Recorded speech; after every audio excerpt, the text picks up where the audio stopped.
नमस्कार प्यारे साथियों, हो जाइए तैयार जीएस के महत्वपूर्ण प्रश्नों की श्रृंखला में। आज का टॉपिक इतिहास के महत्वपूर्ण प्रश्न।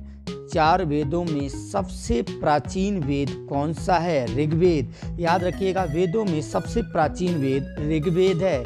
इसी कड़ी में 4 वेदों में सबसे आधुनिक वेद कौन सा है? अर्थवेद। याद रखिएगा, अर्थवेद सबसे प्राचीन सबसे आधुनिक वेद है। इसी कड़ी में नेक्स्ट प्रश्न, पुराणों में सबसे प्राचीन और प्रमाणिक पुराण कौन सा है? मत्स्य पुराण। याद रखिएगा, सबसे प्राचीन और प्रमाणिक मत्स्य पुराण है। विष्णु पुराण में हमें किस वंश के बारे में पता चलता है? मौर्य वंश के बारे में हमें पता चलता है विष्णु पुराण में। इसी कड़ी में नेक्स्ट प्रश्न, मत्स्य पुराण में किस वंश के बारे में पता चलता है? सातवाहन वंश के बारे में पता चलता है मत्स्य पुराण में। इसी कड़ी में नेक्स्ट प्रश्न, वायु पुराण में हमें किस वंश के बारे में पता चलता है? गुप्त वंश के बारे में पता चलता है वायु पुराण में। नेक्स्ट प्रश्न आपके सामने, किस वेद में जादू टोना तंत्र मंत्र वशीकरण का उल्लेख मिलता है? अर्थवेद में यह उल्लेख मिलता है। इसी कड़ी में नेक्स्ट प्रश्न आपके सामने, जैन साहित्य को क्या कहा जाता है? याद रखिएगा, आगम। जैन साहित्य को आगम कहा जाता है। नेक्स्ट प्रश्न आपके सामने, जैन धर्म के प्रारंभिक इतिहास के बारे में जानकारी किससे मिलती है?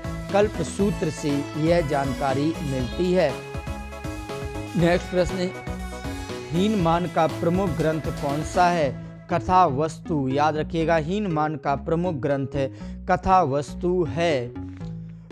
अर्थशास्त्र नामक पुस्तक के लेखक कौन है? याद रखिएगा, चाणक्य। अर्थशास्त्र नामक पुस्तक के लेखक चाणक्य हैं। मोस्ट इम्पॉर्टेंट प्रश्न, चाणक्य को अन्य किस नाम से जाना जाता है? कौटिल्य या विष्णुगुप्त। याद रखिएगा, चाणक्य को कौटिल्य या विष्णुगुप्त के नाम से जाना जाता है। उसी कड़ी में नेक्स्ट प्रश्न आपके सामने, बेहद इम्पॉर्टेंट प्रश्नों की श्रृंखला जो आपके एग्जाम के लिए मोस्ट इम्पॉर्टेंट होने वाली है। राज तरंगगिरी पुस्तक के रचयिता कौन है? कल्हड़। याद रखिएगा, राज तरंगगिरी पुस्तक के रचयिता।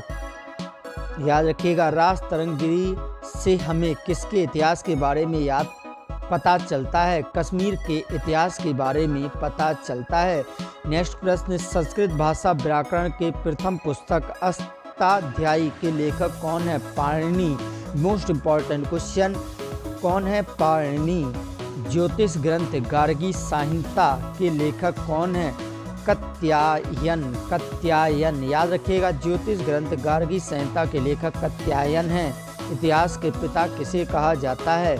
याद रखिएगा, हेरोडोटस को कहा जाता है इतिहास का पिता। हेरोडोटस को कहा जाता है। हेरोडोटस का नामक पुस्तक के लेखक कौन है? हेरोडोटस। हेरोडोटिका नामक पुस्तक के लेखक हेरोडोटस हैं। इंडिका नामक पुस्तक के लेखक कौन है? याद रखिएगा, मेगास्थनीज इंडिका नामक पुस्तक के लेखक हैं।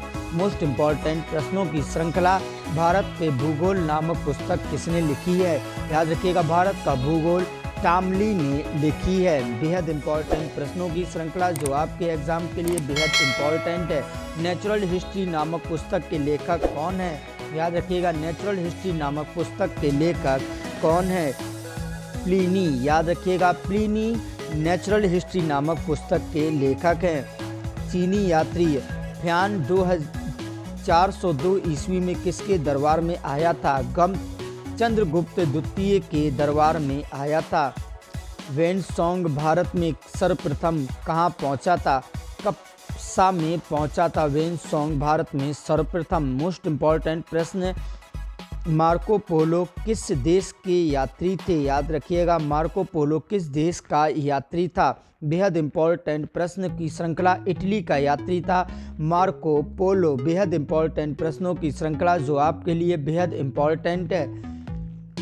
इब्न बतूता नामक लिखित रेहाल किस भाषा में लिखा गया है? याद रखिएगा, रेहाल किस भाषा में लिखा गया है? अरबी भाषा में लिखा गया है रेहाल नामक पुस्तक। इसी कड़ी में नेक्स्ट प्रश्न, रेहाल नामक पुस्तक में किसका वर्णन किया गया है?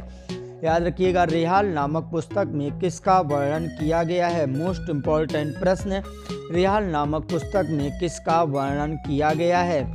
भारतीय उपमहाद्वीप के सामाजिक तथा सांस्कृतिक जीवन के बारे में सर्वप्रथम भारतवर्ष का जिक्र किस अभिलेख में हुआ? याद रखिएगा, सर्वप्रथम भारतवर्ष का जिक्र किस अभिलेख में हुआ था? बेहद इम्पोर्टेंट प्रश्न जो आपके लिए बेहद खास और बेहद इम्पोर्टेंट होने वाले हैं। हाथी गुफा अभिलेख में सर्वप्रथम भारतवर्ष का उल्लेख हुआ था। सर्वप्रथम भारत को इंडिया किसने कहा था? याद रखिएगा, सर्वप्रथम भारत को इंडिया किसने कहा था? बेहद इम्पोर्टेंट प्रश्न जो आपके एग्जाम के लिए बेहद खास और बेहद इम्पोर्टेंट यहाँ होने वाला है। यूनानियों ने सर्वप्रथम भारत को इंडिया कहा था। इन सभी प्रश्नों को याद रखिएगा। आप सभी का बहुत बहुत धन्यवाद।